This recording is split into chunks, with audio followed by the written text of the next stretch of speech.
नमस्कार,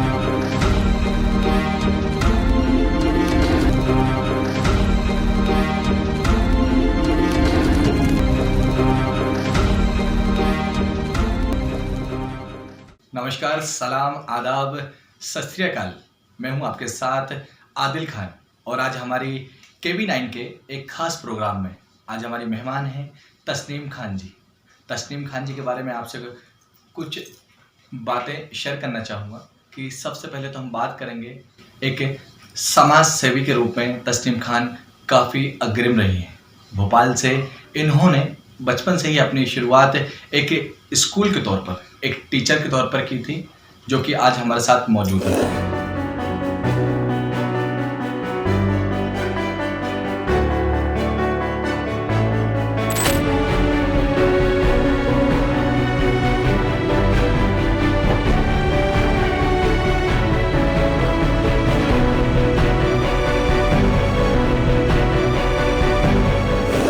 आपका बहुत बहुत इस्तकबाल है हमारे ख़ास प्रोग्राम KB9 एक्सप्रेस में। Thank you very much.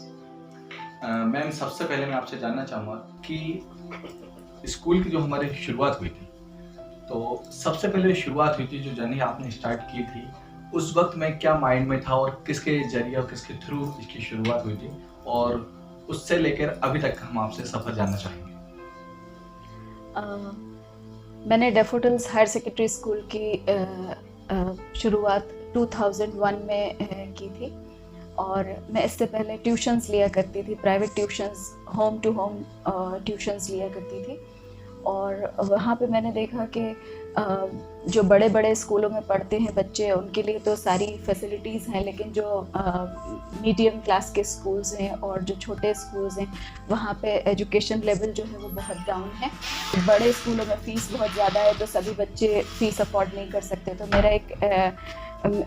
मेरा एक ऐसा ड्रीम था कि एक ऐसा स्कूल होना चाहिए जिसमें फ़ीस भी कम हो, पेरेंट्स अफोर्ड कर पाएँ और एजुकेशन बहुत अच्छी हो, उसी लेवल की एजुकेशन हो जो बहुत बड़े बड़े जिन बहुत सारे रिसोर्सेज होते हैं जिन स्कूल्स में, तो उन स्कूल्स की तरह एजुकेशन हो। तो मैंने ये सोच करके एक मिडिल क्लासेस के जो बच्चे हैं और बिलो मिडिल क्लास हैं, तो उनको एक अच्छा एजुकेशनल इंस्टीट्यूशन मिले, तो ये मेरे माइंड में था और मैंने स्कूल स्टार्ट किया।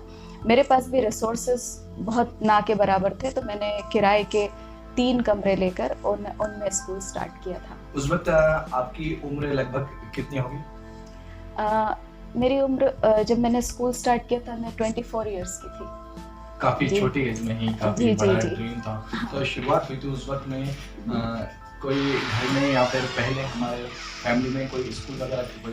नहीं, मेरे ना तो फैमिली में किसी ने स्कूल चला रहा था, ना कोई आसपास था, ना कोई दोस्त थे, कोई भी नहीं था। मैं खुद प्राइवेट स्कूल्स में टीचर थी। पहले मैं किंडरगार्टन की टीचर रही 1 साल और फिर मैंने प्राइमरी और मिडिल स्कूल में पढ़ाया। और लेकिन मुझे पता था, मैं बच्चों को इंटरव्यूज़ के लिए तैयार करती थी। उस ज़माने में मिशनरीज स्कूल्स में इंटरव्यूज़ के बेसिस पे एडमिशन होते थे, तो मैं इंटरव्यूज़ के लिए तैयार करती थी और 100% बच्चे मेरे सिलेक्ट होते थे उनमें। तो मुझे ये कॉन्फिडेंस था कि मैं अच्छा पढ़ाती हूँ, अच्छा एजुकेट करती हूँ बच्चों को, और मैं जो कुछ भी बच्चों को इनकलकेट करती हूँ तो उसका मुझे उनमें रिजल्ट्स दिखते थे, वो सक्सेसफुल होते थे। तो मुझे अपने आप पे बस बहुत यकीन था कि मैं एक इंस्टीट्यूशन खोल सकती हूँ और उसको बहुत सक्सेसफुली चला सकती हूँ। तो मैंने स्टार्ट किया और अभी आप देख रहे हैं कि जब पहली बार आपने और बिल्कुल जब मैंने 1 अप्रैल को स्कूल स्टार्ट किया, मतलब सर्वे शुरू किया था, और 30 जून तक मेरे पास तकरीबन 30 के करीब बच्चे हो गए थे। तो उन्हें ऐसा लगा कि वो चला सकते हैं, तो उन्होंने मुझे, क्योंकि मेरा खुद का तो था नहीं, तो मैंने मतलब अपने ट्यूशन के पैसों से जमा कर के टेबल, चेयर और वो सब चीज़ें ख़रीदी थी। तो जब मैंने वो स्टार्ट किया तो उन्होंने मुझे 1 दिन पहले, मतलब 1 जुलाई को स्कूल खोलना था, और रातों रात उन्होंने मुझे मना कर दिया कि आप यहाँ से हट जाइए और स्कूल तो हमारा चलाने का इरादा है। और उस वक्त मुझे वहाँ से हटना पड़ा एकदम से। आप सोचिए, जी जी, इतनी क्रिटिकल कंडीशन हो गई। तो फिर मैंने अशोका गार्डन में यहाँ पे भी हम लोगों ने 2-3 दिन मैंने जगह ढूंढी और फिर हमको एक और जगह पे बताया, वहाँ पे 2,500 रुपये किराया था। और मैंने उनको सिचुएशन भी बताई कि सुभाष नगर में यहाँ पे मेरे पास बच्चे 30 हो गए और मुझे स्कूल खोलना है। मैं अकेली थी, अकेली ही टीचर थी, अकेली ही प्रिंसिपल थी, अकेली बाई थी, सब कुछ मैं ही थी। तो जब मैं यहाँ आई तो फिर रातों रात मैंने शिफ्ट किया, और फिर जो सुभाष नगर से जो एडमिशन हमको मिल चुके थे तो वो एक बहुत बड़ा टास्क था कि उनको कैसे लाएं, क्योंकि उसमें से कुछ बच्चों ने टीसी निकाल ली थी, एड्रेस चेंज करने का भी प्रॉब्लम था। तो मैंने उनको फिर क्योंकि मैं ट्यूशन पढ़ाती थी तो उस टाइम पे भी होम ट्यूशन्स लेती थी, तो फिर मुझे ये कॉन्फिडेंस था कि मैं होम ट्यूशन्स से लेके उन बच्चों का ऑटो का मैंने किराया दिया और उन 30 बच्चों को मैं इस प्रेमाइसेस में बुलाती थी। फिर मैंने रातों रात सर्वे किया और यहाँ पे 1 जुलाई 2001 में मेरा फर्स्ट सेशन स्टार्ट हो गया था।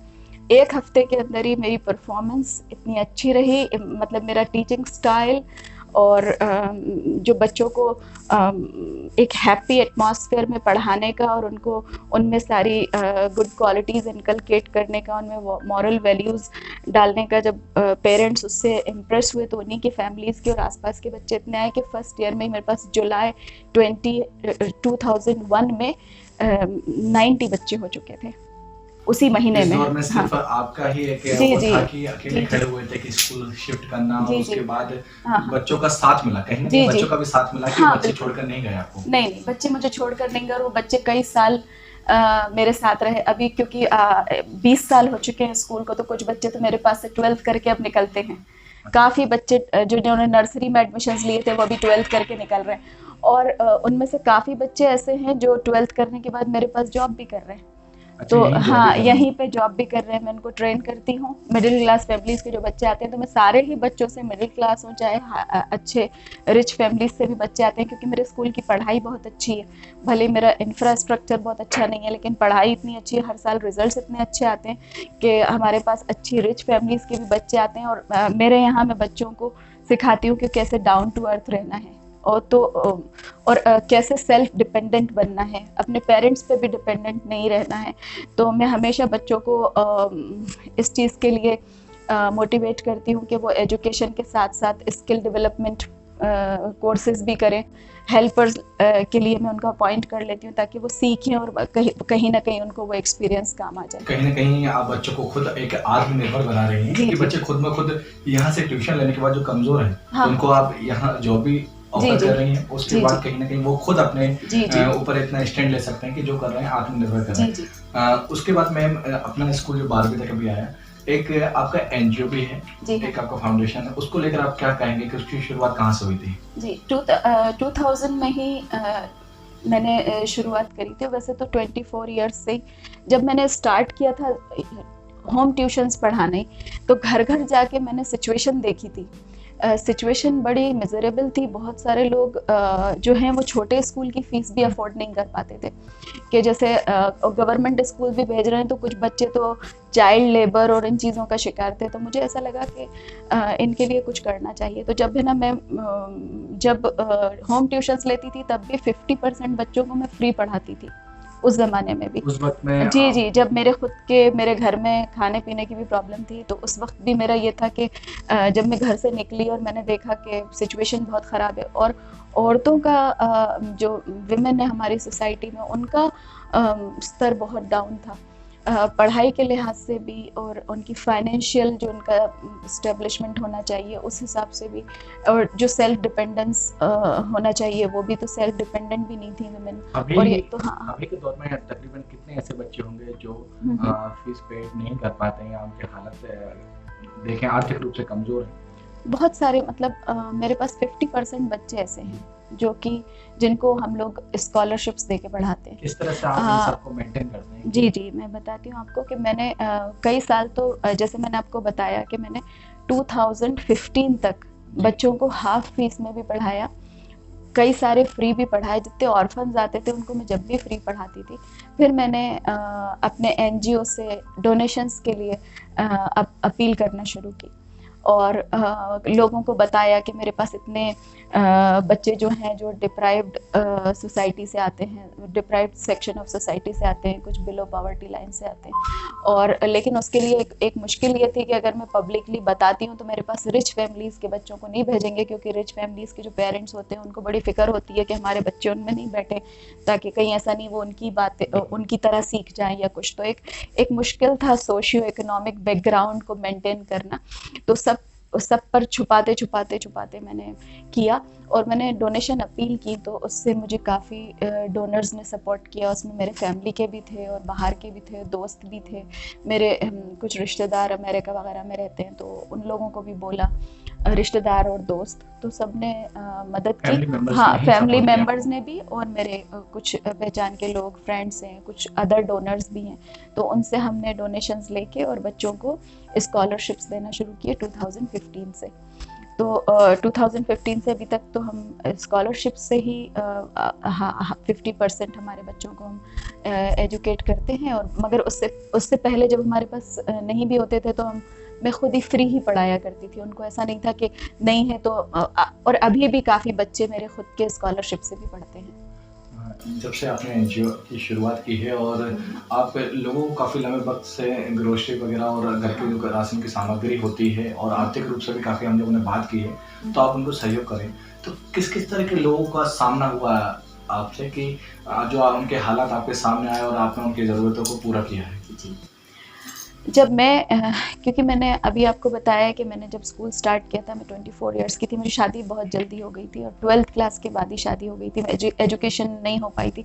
तो जब मैंने घर से निकल कर काम करना शुरू किया तो मुझे हर जगह धक्के मिले, क्योंकि मेरी एजुकेशन 12th तक थी बस, तो जॉब नहीं मिलती थी और हर तरह की परेशानियां। तो तब वहाँ पे मुझे पता चला कि औरत का, लड़की का पढ़ा लिखा होना कितना ज़रूरी है, कि अगर क्राइसिस आ जाएंगे तो क्या करेंगे।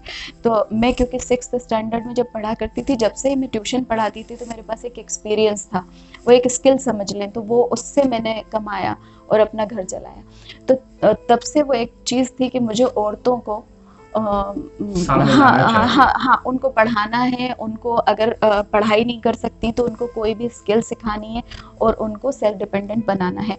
तो वहाँ से और इस तरह से मैंने शुरू किया। तो टीचर्स ट्रेनिंग देना, कंप्यूटर्स ट्रेनिंग देना, कुकिंग की ट्रेनिंग देना, स्टिचिंग ट्रेनिंग देना, तो ये सब करके मैं औरतों को तैयार करके फिर उनको काम के लिए जॉब्स दिलवाया करती थी। अपने इंस्टीट्यूशन में भी देती थी, उनको भी दिलवाती थी। लेकिन कुछ महिलाएं ऐसी थीं जो कि काम नहीं कर सकती, जैसे कि कोई बूढ़ी हैं। एक फैमिली ऐसी है जिसको मैं हर महीने सपोर्ट करती हूँ कि माँ बेवा है, यंग है, बेचारी बेवा है, उसके 3 बच्चे हैं और उसमें से 2 डिसेबल हैं, फिजिकली डिसेबल हैं। अब वो कैसे कमाने जाएगी?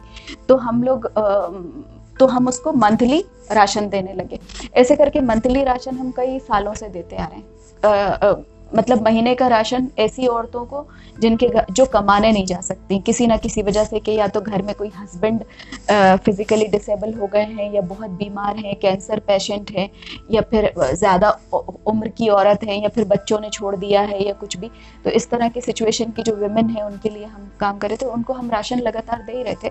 वैसे तो 24 सालों से ही करते आ रहे हैं जो बनता था, लेकिन अभी कुछ 5 सालों से, क्योंकि हमारे जो कुछ डोनर्स हैं उन्होंने भी बहुत सपोर्ट किया, तो उनके थ्रू हमने ग्रॉसरी डिस्ट्रीब्यूशन उनको किया।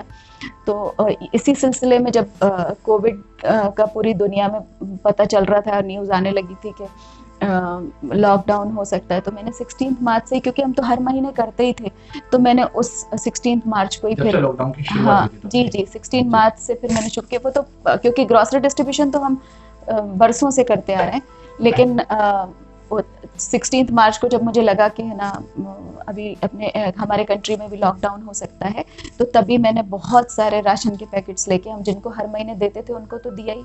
मेरे स्कूल के जो बच्चे थे जो टिफ़िन्स नहीं लाते, और वो तो हम उनको भी मिड डे मील खाना दिया करते थे अपनी तरफ से, तो एरिया मेरे स्कूल के बिल्कुल पास में लगे हुए, तो वहाँ पे पहुँचाए और कई जगह पे हमने राशन बांटना शुरू किया। तो अभी हमें आज मेरा 446th डे है जो हम राशन डिस्ट्रीब्यूट कर रहे हैं, और अभी ये तो एक बहुत बड़े पैमाने पर चल रहा है। मैम, कहीं एक बहुत बड़ा चैलेंज है कि आप एक अकेले होकर एक महिला को एक स्कूल चलाना और इतने लंबे वक्त से संघर्ष करते हुए और उसके बाद अपने एनजीओ को भी मेंटेन करना, दोनों को किस तरह से आप संभालती हैं?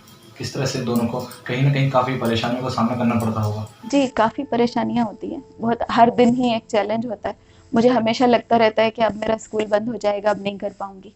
लेकिन फिर से खड़ी होती हूँ और फिर से करने लग जाती हूँ। मेरे साथ एक अच्छी बात ये रही कि मैं कभी भी अकेले स्कूल पे डिपेंड नहीं रही और हमेशा स्कूल में मैं जो कुछ भी मैंने ट्यूशन से कमाया या कहीं से भी मतलब बहुत बहुत मेहनत करी। अकेले-अकेले बहुत पहले तो अकेली ही टीचर हुआ करती थी, फिर 1 साल बाद 5 टीचर्स हो गए, फिर 20 टीचर्स हो गए, अभी हमारे पास 75 लोग काम करते हैं। तो ये है कि बस हिम्मत कभी नहीं हारी, बस लगी रही और हमेशा अल्लाह ताला पे यकीन है कि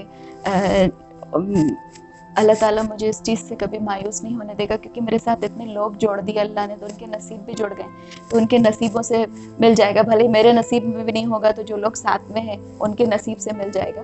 तो कहीं ना कहीं से अल्लाह ताला करवा देते हैं। एक वैसे हम भारत के रहवासी हैं और भारत के अंदर के महिलाओं को लेके काफ़ी सोच होती है कि और सरकार द्वारा भी काफ़ी कड़े नियम बनाए गए महिला सम्मान को लेके, महिला सशक्तिकरण को लेकर और नारी शक्ति को लेकर। उसके बाद भी हमारे यहाँ शुरू से ही महिलाओं पर काफ़ी अत्याचार होते रहे हैं। आप क्या कहेंगे, जब से आप यंग भी हैं, एक टीचर्स भी हैं, एक मदर भी हैं, और जिस तरह से आपने एक बात कही थी कि मुझे तब एहसास हुआ जब मैंने स्कूल खोला कि एक एजुकेशन के फ़ायदे क्या हैं, पढ़ी लिखी महिला होने के फ़ायदे क्या हैं। तो उसको लेकर, महिलाओं को लेकर आप क्या कहेंगे कि आज के वक्त के दौर में जो महिलाएं हैं, जो कंपटीशन का ज़माना है, कंपटीशन के दौर में अपने आप को कहीं ना कहीं हर एक महिला थोड़ी सी कमज़ोर समझती है मर्दों के मुकाबले में, तो उसको लेकर आप क्या कहेंगे? मैंने बताया ना आपको कि मैं एजुकेशन की प्रॉब्लम थी, फिर उसके बाद मैंने ग्रेजुएशन किया, फिर मास्टर्स किया, फिर बीएड किया, एमएड किया, अभी भी मैं पीएचडी करने जा रही हूँ। तो पढ़ाई, एजुकेशन की वैल्यू मुझे बहुत अच्छे से समझ में आ गई और यही मैं हर लड़की में, हर औरत में, हर महिला में भरना चाहती हूँ कि education is the most important tool for success.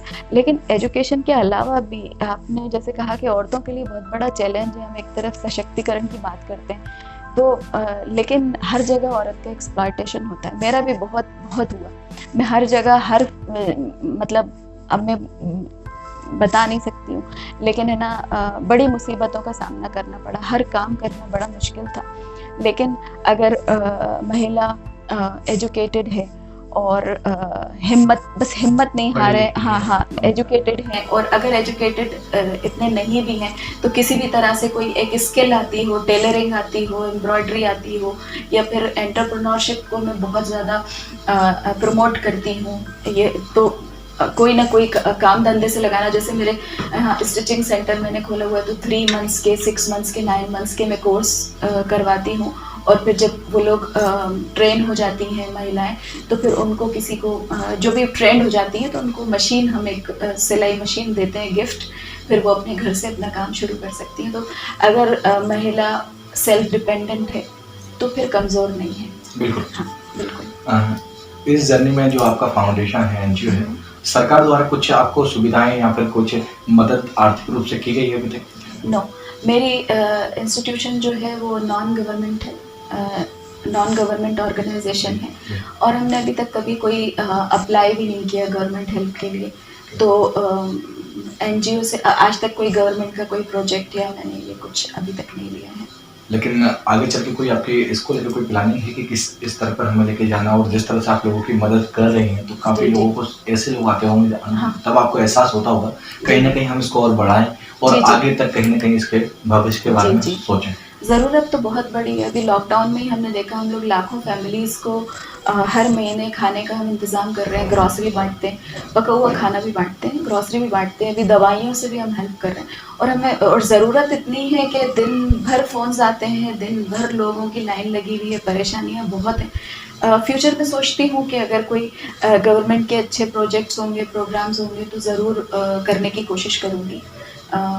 अभी फ़िलहाल बस ये कोविड की सिचुएशन से हम लोग निकल जाएं, और अभी इस वक्त की ज़रूरत जो है वो बहुत बड़ी है, तो मैं चाहती हूँ बस इसको किसी तरह से कि कोई मुझे कांटेक्ट किया है तो वो खाली नहीं जाए।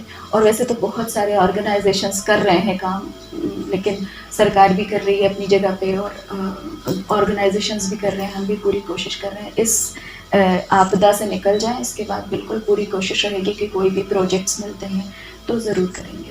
जिस तरह से आपने बोला कि सरकार के अभी हमने कोई भी ऐसा बेनिफिट नहीं लिया है और हमने कोई अप्लाई भी नहीं किया है, हाँ। लेकिन आम नागरिक जाहिर सी बात है कि एक एनजीओ में कहीं ना कहीं सहयोग करता है, तो हाँ। आप उनसे अपील करना चाहेंगे कि वो आपको डोनेशन करें और वेबसाइट वगैरह या कॉन्टेक्ट नंबर किस तरह से वो आपको कॉन्टेक्ट करें? जी।